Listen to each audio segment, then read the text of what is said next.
Bonsoir tout le monde, ici Monsieur Cacahuète et... T'es pas là? Non. Et Neige qui vient de faire rond. Ce soir nous sommes lundi 28 octobre 2019, il est 22h25. Et ce soir avec Zoulut on a vu le film Starship Troopers 3 Marauder. Et oui, on avait vu il y a quelques temps donc Starship Troopers 1 et Starship Troopers 2, donc forcément il fallait qu'on voit le troisième. Troisième film qui clôture la trilogie. Alors donc c'est vrai que c'est une trilogie assez particulière parce que le premier film était le seul à être sorti au cinéma. Donc le premier film c'était plutôt un grand film d'aventure qui était quand même pas mal centré sur les trois personnages principaux, enfin plus deux quand même. On voyait beaucoup le soldat Johnny Rico, j'allais dire le colonel, non le colonel il deviendra gradé plus tard. Donc on voit beaucoup Johnny Rico dans le 1, on voit pas mal aussi celle qui est pilote, je sais plus comment elle s'appelle, et puis un petit peu de temps en temps leur pote de l'école, là celui qui est plutôt spécialisé dans tout ce qui est psychique. Donc c'est beaucoup sur l'aventure, tout ça, et sur le développement de l'histoire qui s'étale. Et là je m'envoie les poils de chat.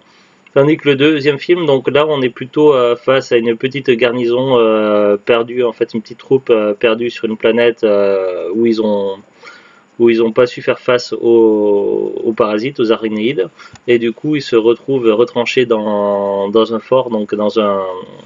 Ah, comment on appelle ça déjà? Dans un avant-poste. Et le problème, c'est que dans cet avant-poste, ils doivent faire face à une nouvelle menace. Donc là, on ne retrouve aucun des personnages du 1 dans le 2. Dans le 2, c'était un film sorti directement pour la télé et le DVD. Avec un budget beaucoup plus réduit, mais qui est plutôt de bonne qualité quand même. Et là, cette fois-ci, la menace venait à la fois de l'extérieur et de l'intérieur, puisque l'ennemi avait développé une nouvelle capacité à combattre, et donc il pouvait parasiter le corps des humains afin d'essayer donc d'atteindre les plus hauts gradés. Donc le but, c'était d'infiltrer de l'intérieur. Et donc pourquoi je vous parle de tout ceci? Parce que dans Starship Troopers 3, évidemment, donc les arachnides n'ont pas réussi à mettre au point donc leur objectif, leur mission dans le 2 n'a pas fonctionné. Donc ils vont élaborer un autre plan, et dans cet autre plan, eh bien, ça va être... Attention de pas spoiler. Oui, non, mais j'allais dire ça va être des ennuis. Ça va être des ennuis, et du coup dans ce film là on retrouve donc un des protagonistes du premier. Je crois qu'il y en a un deuxième personnage mais j'ai pas réussi à l'identifier, mais voilà, on retrouve donc Casper Van Dien dans, je sais pas comment on dit, Casper Van Dien dans le rôle de Johnny Rico, et dans ce film là donc il est colonel, et donc il va devoir faire face à une nouvelle menace. Mais avant d'aller un peu plus loin, donc je vais vous lire quand même le synopsis au dos. Donc là, pareil, c'est un film qui n'est pas passé par la case cinéma, donc je crois, si je ne me trompe pas, que c'est direct sortie DVD, télévision. Alors, c'est une bonne journée pour se sacrifier. Une lutte sans merci oppose les humains aux terribles arachnides géants. Devenu colonel, Johnny Rico reprend les armes et mène la Fédération vers l'ultime bataille. Enfilez votre uniforme pour défendre la Fédération. Le sort de l'humanité repose entre vos mains. Action, second degré et effets spéciaux sensationnels pour un film titanesque. Avec des suppléments, commentaires de l'équipe du film, documentaire, clip vidéo It's a Good Day to Die. C'est un beau jour pour mourir. Alors, je vais juste revenir sur un truc. Donc, action, second degré, effets spéciaux sensationnels pour film titanesque. Je suis d'accord avec l'action, second degré, effets spéciaux sensationnels. Les effets spéciaux sont bons. Sensationnels, non, j'irai pas jusque-là. C'est quand même un petit peu exagéré, mais quand même, les effets spéciaux sont plutôt pas mal dans l'ensemble. Globalement, ils sont plutôt bons. Après, c'est vrai que quand on voit ce film-là, si on n'a pas vu les autres films, et si on connaît pas, si on connaît pas trop un petit peu ce que fait Paul Verhoeven, tout ça, si on n'a rien vu de sa filmographie, qu'on tombe directement sur ce film, on peut croire tomber sur un nanar. Et oui, parce que il se dégage des allures de nanar dans ce film-là, mais ça n'en est pas un en fait. Ça n'est pas un, c'est justement comme c'est dit du boîtier, c'est du second degré en fait. Paul Verhoeven, le réalisateur, adore travailler second degré. Alors j'ai pas vu toutes ses œuvres, on a quelques DVD à lui qu'on n'a pas encore vu, mais je connaissais déjà avant de découvrir les Starship Troopers, que j'avais découvert le premier au cinéma. Bien avant ça, je connaissais les films Robocop, et c'est vrai qu'on voit on retrouve dans les Starship Troopers certaines choses qu'on trouvait déjà dans Robocop, l'espèce de second degré, l'espèce d'humour, les spots télé, tout ça. Voilà, j'ai plus beaucoup de souvenirs de Robocop parce que pour moi c'est très très loin, donc il faudrait un jour que je trouve les DVD, mais bon. Voilà, on retrouve un petit peu, c'est un petit peu la marque de fabrique de Paul Verhoeven, du réalisateur. Et donc là, on va être beaucoup dans l'humour, le second degré. Donc voilà, ils vont dans le film, on va nous afficher des scènes en premier degré, sauf qu'il faut vraiment le prendre en second degré. En fait, ça se veut de la critique en fait, au travers de l'histoire, parce qu'évidemment, donc c'est le troisième film qui clôt la trilogie des films au cinéma Starship Troopers. Après, je parle pas de l'univers étendu autour, parce que dans l'univers étendu autour, il y a eu deux films d'animation, deux grands films d'animation qu'on a en DVD qu'on n'a pas encore vu avec Zuglut, qui sont dans les cartons, et il y a eu après toute une série d'animations qui est sortie bien avant encore, et ceux-là on ne les a pas, ils sont assez difficiles à trouver en DVD. Donc voilà, donc l'univers est quand même relativement étendu. Je crois qu'ensuite ils ont fait peut-être des BD, des livres, j'en sais trop rien. Enfin, ça c'est pas mal étendu, mais bon, par rapport à la saga principale, donc c'est voilà, c'est le film qui clôture.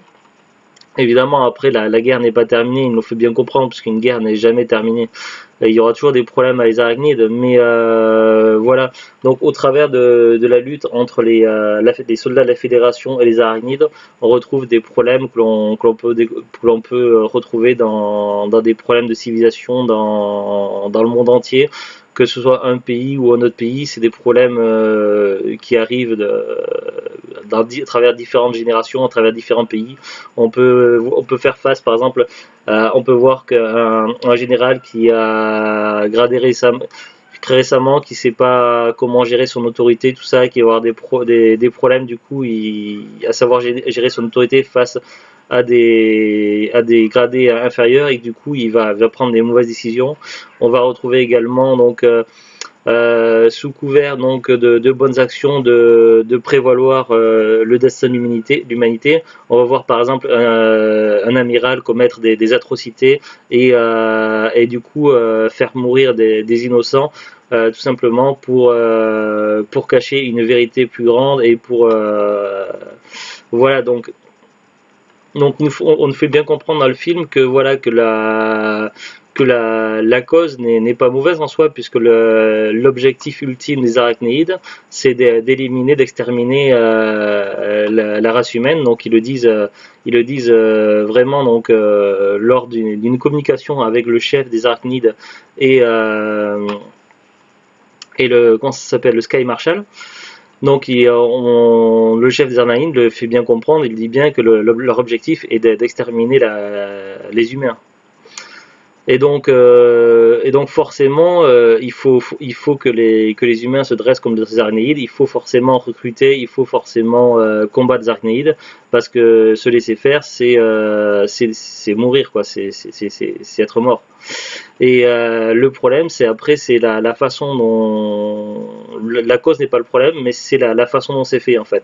Les moyens mis en œuvre sont vraiment critiquables, et c'est ce que justement essaie de mettre en valeur le réalisateur. Il nous montre que voilà, c'est pas parce que la cause est bonne que les moyens et la réalisation l'est autant. Qu'à un moment donné qu'il y a des abus, qu'il ne faut pas déconner, tout ça, c'est une critique en fait. Je pense que le réalisateur essaie de dénoncer des abus qu'il peut y avoir dans la réalité au travers de ce film, et poussant la parodie à l'extrême pour qu'on puisse voir que voilà, que ça va tellement loin que ça n'est flagrant, que ça saute aux yeux, pour qu'on puisse voir la réalité telle que. Donc voilà, c'est pour ça, faut pas le voir comme un film nanar qui veut rien dire. Bon, à la poubelle, non, non. Franchement, c'est voilà. Donc on va revenir après sur l'histoire, mais voilà. Déjà, il faut vraiment voir comment interprète Paul Verhoeven. Le réalisateur, il a une façon de raconter qui est vraiment spécifique à lui-même, et avec un rôle très important dans le second degré, et c'est pour ça qu'il appuie de manière à différents moments. On voit par exemple, comme dans les précédents Starship Troopers, des spots télévisés avec toujours la signature « Voulez-vous en savoir plus ?» Voilà, donc c'est vraiment Par exemple, je fais aussi la parallèle avec South Park.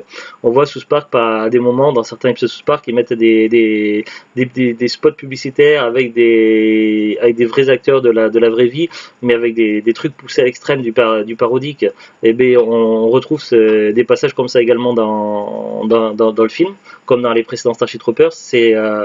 Voilà, c'est pour vraiment pour montrer que c'est de la parodie, que c'est pas du premier degré qu'il faut. Et c'est ça, je pense qu'il y a beaucoup de gens qui l'ont pas compris en fait. Voilà, donc après pour revenir à l'histoire, donc on a un problème, donc on a une colonie qui fait face à des attaques incessantes d'arachnides. Je me souviens plus le nom de la colonie. Et puis donc dans cette colonie-là, on retrouve donc le colonel Johnny Rico, donc le fameux héros du premier Starship Troopers. On découvre d'autres personnages, tout ça. Et ce qui va se passer sur cette planète, ce qui va se passer ne va pas très bien se passer, il va y avoir des soucis. Et lors d'une mission, donc, je sais plus comment on dit quand on bat en retraite, mais lorsque les soldats de la Fédération battent en retraite, certains de ces soldats ainsi que quelqu'un de très important, donc pour pas spoiler, je vais pas dire qui, se retrouvent en détresse sur une planète inconnue. Et il va falloir mener une mission de sauvetage. Et évidemment, qui c'est qui sera à la tête de cette mission de sauvetage? Ce sera le colonel Johnny Rico, avec une escouade d'hommes, donc ils vont partir à la rescousse. Après, le film ne sera vraiment pas centré sur lui, donc on le verra à plusieurs reprises, mais pas tant que ça en fait. Sur le film sera basé, la plus grosse partie du film sera basée quand même sur les survivants, les rescapés qui se retrouvent sur la planète inconnue, et comment ils vont affronter un petit peu ce qui va leur arriver. On a également, du coup, dans ce film-là, également une critique de la région, comment elle peut être employée à bon ou à mauvais escient, que des fois, que certaines personnes peuvent être rendues aveugles, notamment, voilà, je ne vais pas en dire trop, mais par rapport au Sky Marshal, évidemment, donc, enfin voilà, je suis désolé, je spoil un petit peu, mais bon, voilà, une fois que vous aurez vu le film, vous vous rendrez compte que voilà, donc qu'un certain personnage a vraiment pété les plombs et que du coup, d'autres personnages l'ont suivi comme ça l'ont suivi comme un mouton, alors qu'il il les amenait à l'abattoir en fait. Donc voilà, j'ai un peu spoilé, mais pas trop quand même. Donc voilà, c'est également une critique pour dire de faire attention, de regarder où on marche les pieds. Et c'est vrai qu'il y a certaines images qui peuvent où on pose les pieds, oui. Certaines images qui font office de propagande, et effectivement, on peut s'y perdre. On voit notamment une scène qui est vraiment incroyable où il y a une capitaine et puis une hôtesse de l'air, je crois, une hôtesse de l'air, qui sont en genoux en train de prier, et puis d'un coup il y a des lumières qui viennent du ciel et tout, et puis elle croit voir des anges, alors qu'en fait c'est les renforts, mais sur le coup, voilà, c'est certaines images et tout. Et on voit aussi un petit trait d'humour aussi du réalisateur, où vers la fin, vers la fin et tout, avec évidemment les fameuses images de propagande pour l'armée, où on voit Johnny Rico avec presque comme une auréole autour de lui lumineuse, comme si c'était un ange, quoi. Donc voilà, donc c'est encore une fois une critique de la propagande où il le montre à différentes reprises. Quelque chose que j'ai beaucoup aimé dans ce film, c'était quand dans les débuts du film, qu'on découvre que le Sky Marshal, donc le plus haut gradé de la fédération, et c'est également un grand chanteur, donc il est adulé, il a plein de fans, tout ça, et un de ses tubes sert de propagande pour le recrutement dans l'armée, et ce fameux tube c'est It's a good day to die, c'est un beau jour pour mourir. Et c'est vraiment ironique, et en plus le son ça sonne vraiment bien, ça met de l'entrain, tout ça. Et on voit après par la suite des soldats qui sont complètement hypnotisés en train de regarder la télé, en train de regarder le clip du Sky Marshal, et d'autres qui sont courir après lui pour demander des autographes, signer des autographes sur les casques, tout ça. Donc c'est vraiment là pareil, c'est de l'ironie, mais c'est vraiment bien foutu là-dessus, donc vraiment il n'y a rien à redire. J'ai beaucoup aimé l'histoire de la pelle, donc je vous dis pas trop de quoi il s'agit, mais il y a une histoire avec une pelle dans le début du film qui est vraiment très drôle aussi, donc j'ai beaucoup aimé. Curieusement, sur les 3 films Starship Troopers, c'est celui qui m'a fait le plus rire en fait. Pour moi, mon préféré, ça va rester quand même le premier, parce que c'est un grand film, vraiment. tout est parfait, c'est voilà, c'est comme Jurassic Park, pour moi le préféré c'est le premier. J'ai beaucoup aimé le deuxième Starship Troopers parce que bon, il est vrai qu'il est plus sombre, plus huis clos, tout ça, mais j'ai quand même beaucoup aimé. Celui-ci il est beaucoup moins sombre, il est vraiment plus dans le trash, le parodique, l'humour, et vraiment j'ai beaucoup ri dans celui-ci, dans le 3. Et pourtant on n'est pas sur du nanar, mais on pourrait croire. Euh... Tu voulais dire quelque chose, Oulut? Non, rien. Je voulais rajouter autre chose, mais je sais plus. Euh, Après, donc, on a vu le film en VF. Un truc qui m'a un peu perturbé, c'était le doublage VF d'un des personnages que je n'ai pas souvenir avoir vu dans les autres Starship Troopers. C'est le général. Mais sa voix me perturbait. Et en fait, oui, parce que je me suis souvenu après, il avait le même doublage VF que Carl dans Starship Troopers 1. Je crois que ça s'appelait Carl. Ou Adam, non, je sais plus. Carl. Ciao. Ouais. Et comme c'est pas les mêmes acteurs ni les mêmes personnages, ça m'a perturbé qu'ils avaient le même doublage VF, c'était un peu bizarre. Sinon, bah, le doublage VF était plutôt bien, les musiques ça allait. L'histoire, bah, correct quoi. C'est pas extraordinaire, mais franchement c'est correct. Il y avait des passages assez fun. Globalement, la mise en scène était vraiment bonne, la réalisation plutôt pas mal. Les effets spéciaux étaient, bah, ça dépendait desquels. Certains étaient plutôt bons, d'autres étaient moyens. Il y avait un ou deux effets spéciaux qui tiraient un peu vers le médiocre. Je pense notamment à un moment donné quand on voyait une apparence vers en arrière du grand chef des méchants, tout ça. Mais bon, voilà. Je crois le point faible de ce film-là, c'était plus les effets spéciaux. Et encore que selon les situations, c'était plutôt pas mal. Mais globalement, le film est. Je l'avais vu il y a très longtemps en démat et j'en gardais pas un super souvenir. Je gardais un meilleur souvenir des deux premiers. Et finalement, ben, le fait de l'avoir revu là, mais de l'avoir vu cette fois-ci en DVD, ben, j'ai une autre approche film là. Et finalement, je regarde un très bon souvenir. Et finalement, enfin, j'en ai un très bon souvenir là. Et finalement, bah, je trouve qu'il clôture pas si mal que ça la série. Donc après, faudra voir un de ces quatre les films d'animation ce que ça donne. Mais bon voilà, finalement, il est pas si mal que ça ce film-là. Après, j'ai pas regardé, on n'a pas regardé tous les bonus, mais j'en ai regardé au moins un qui me tenait à cœur. Je voulais voir ce que ça donnait. J'ai regardé le clip vidéo It's a Good Day to Die. Alors là, c'est pas marqué dans le boîtier, mais quand on est sur le. De quoi? Il y a dans la glace. Non, mais c'est pas D'accord, quand on entre dans la. Je te vois entrer dans la glace, ça me foutait la trouille, j'avais peur. d'accord. Je ne voyais pas, je comprenais pas c'était quoi. Très bien. Donc là, c'est pas marqué au dos du boîtier, mais It's a Good Day to Die quand on le voit quand on voit sur le DVD, tout ça en fait, c'est marqué que c'est la version extended, donc la version longue. Point positif, c'est qu'on a, du coup, on peut voir toute la chanson donc avec le clip, avec en plus sous-titré en français, donc voilà, avec des petites phrases marrantes, tout ça, et c'est vraiment drôle. Et puis ça remet derrière des images du film, un petit peu comme si c'était un clip, style les clips qu'on voit à la télé, à la télévision comme ça le matin. Et je trouvais ça plutôt pas mal. Le point négatif, le point qui m'a le plus gêné en fait dans le DVD, en fait, c'est pas le film en lui-même, mais c'est les temps de chargement en fait.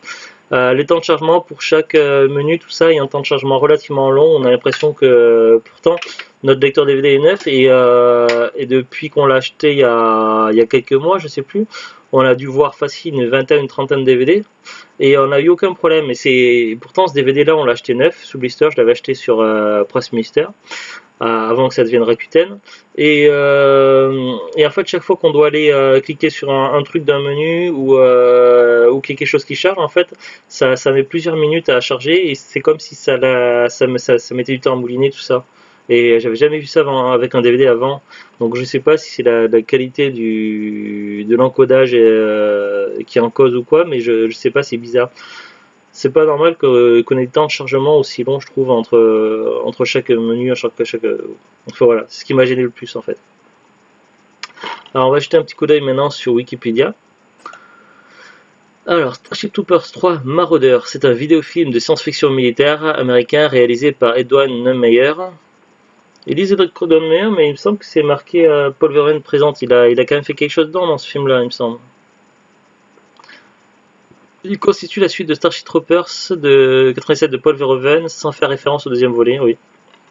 Mais Il fait pas référence directement au deuxième volet, sauf que dans le deuxième volet, quand même, les arachnides, quand même, ils essaient de de s'attaquer aux humains en prenant par l'intérieur. Et là, ils emploient une autre façon aussi, donc pour moi, c'est quand même chronologique. Mais du coup, il a vraiment rien fait là-dessus, Paul Verhoeven. Il n'a même pas été consulté. Si, il a dû être consulté, je pense.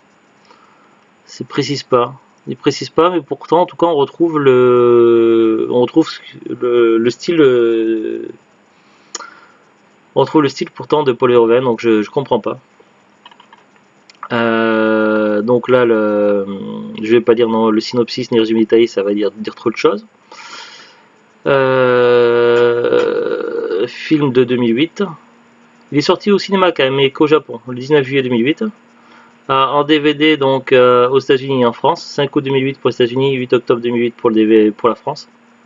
Au niveau du casting, donc Casper Van Dien, qui joue le colonel Generico, Jolene Bialog qui joue le capitaine Lola Beck, Stephen Hogan qui joue le Sky Marshal Omar Hanoke, Boris Kodjoe qui joue le général Dix Hauser, Amanda Donohoe qui joue l'amiral Enolo Fid, Marnette Patterson qui joue l'hôtesse de l'air, Holly Little, Danny Keogh qui joue le Dr Wicks, Stilio Savante qui joue le chef mécanicien Bull Brittles, Cécile Breccia qui joue le lieutenant Ling Magnon, Gard Breitenbach qui joue Slug Skyner, etc. etc.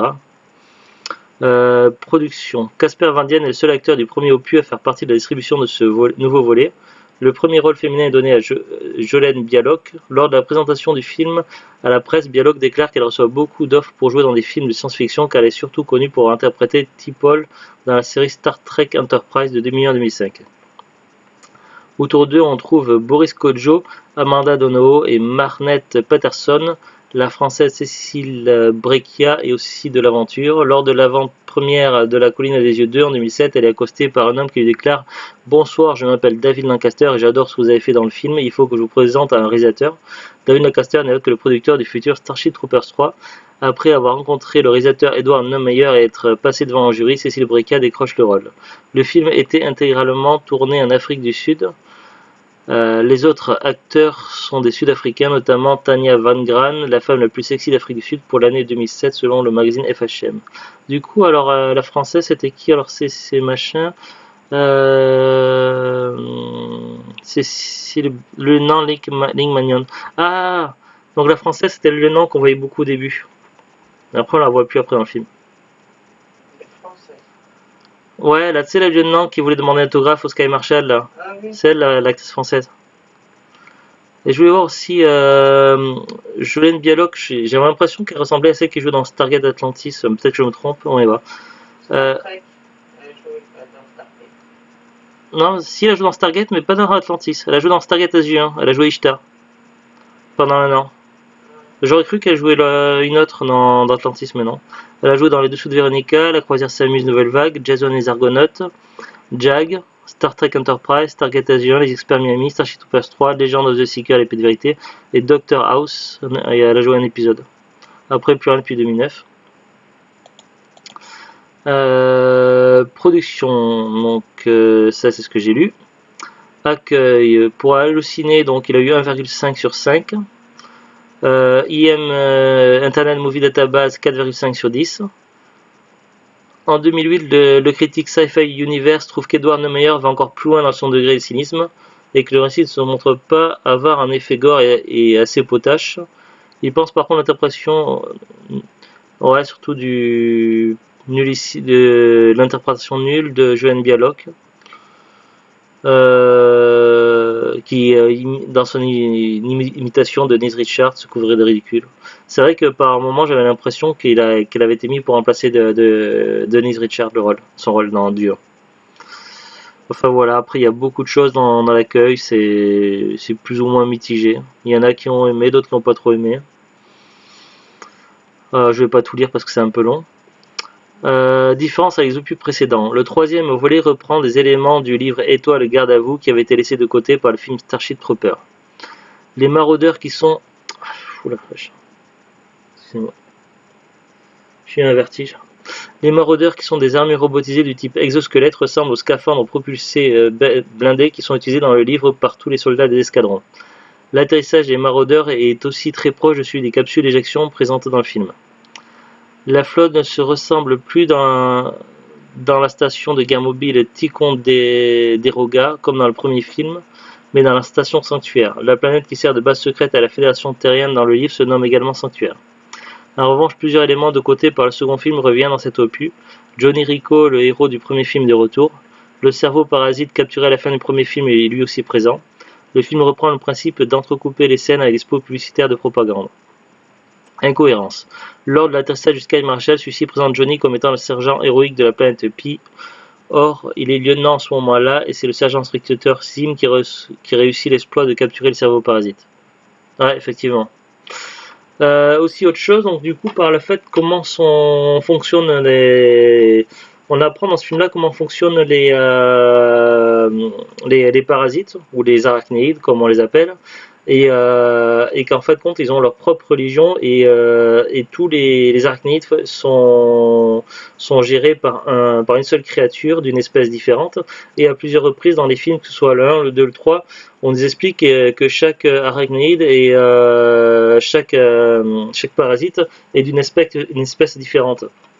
On note par exemple dans le premier film qu'il y avait les parasites volants, il y avait les tanks, il y avait les soldats de base, il y avait le cerveau. Dans le 2, il y avait les parasites de base et puis le parasite qui rentre dans le corps des gens. Dans celui-ci, on voit donc l'espèce de boss, le parasite boss final. On voit également donc les tanks, non les scorpions. On voit les scorpions et donc en fin de compte, il fonctionne plus à, je sais pas si vous connaissez le jeu vidéo Halo, mais ça me fait beaucoup penser du coup au Covenant. Parce que le Covenant, donc avant, donc au début de Halo, donc les humains, tout ça, ils croyaient que les Covenants c'était une espèce, et en fait non, c'était un ensemble de plusieurs espèces qui étaient réunies sous forme de caste et qui étaient dirigées par une caste d'espèces spécifiques, les prophètes. Et en fin de compte, ils se faisaient manipuler par les prophètes, tout ça, et il y a plusieurs espèces qui faisaient partie du Covenant, qui sont rebellées, tout ça, dans l'histoire de Halo. Et là, en fait, compte, du coup, on découvre que les parasites n'appartiennent pas tous à la même espèce, en fait, mais ils travaillent ensemble à exterminer les humains, parce qu'ils suivent un objectif plus grand qu'eux, comme si en fait la créature énorme qui domine la planète mystérieuse où ils vont se rendre dans ce film-là, et bien cette créature-là, ça va être le chef qui est considéré comme une divinité, et du coup tous les parasites, quelque espèce qu'ils soient, ils lui obéissent. Donc du coup on peut faire le parallèle avec les Covenants de Halo. Donc ça, c'est quelque chose que je tenais à souligner. Après, pour la disponibilité, donc le DVD, on le trouve plus évidemment dans le commerce, donc il n'est plus produit. On le trouve, à moins d'un coup de chance, vous ne le trouverez pas en grande surface. Sur Amazon, il n'y est plus non plus. Ce n'est plus que des vendeurs pro ou des particuliers. Donc, pour que ce soit des vendeurs pro ou particuliers, il faut compter minimum 4,13 € sur Amazon et 2,79 € en frais de port. Sur Rakuten, là, il faut compter donc minimum 4,75 € neuf.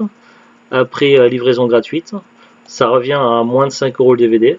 Après, si vous trouvez que ça reste quand même un peu cher pour le film, vous pouvez tenter votre chance dans un magasin cash ou en brocante.